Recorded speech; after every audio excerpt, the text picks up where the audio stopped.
2 minus 1 by 3 into 2 minus 3 by 5 into 2 minus 5 by 7 dot dot dot till 2 minus 997 upon 999. Now let's simplify this. The first bracket becomes 2 into 3 minus 1 upon 3. That is 6 minus 1, that is 5 upon 3. The second bracket becomes 2 into 5 minus 3 upon 5. So 10 minus 3, you have 7 upon 5. So you can see the numerator of the first term and the denominator of the second term gets cancelled out. Now the third term. So we have here 2 into 7 minus 5 upon 7.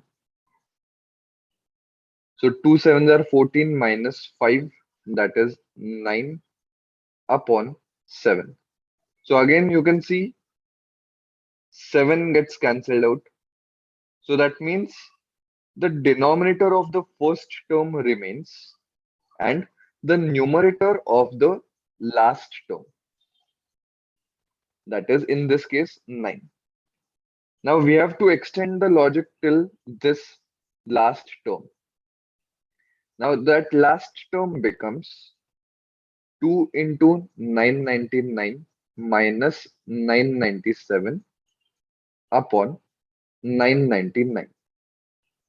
So the last term will become 1001 upon 999. Now, like this 5 got cancelled with the previous terms 5, like this 7 got cancelled with the previous terms 7, this 999 will get cancelled with the previous terms 999. And hence, when you multiply this complete, the numerator of the last term remains and the denominator of the first term. So therefore, the final answer will become 1001 upon 3.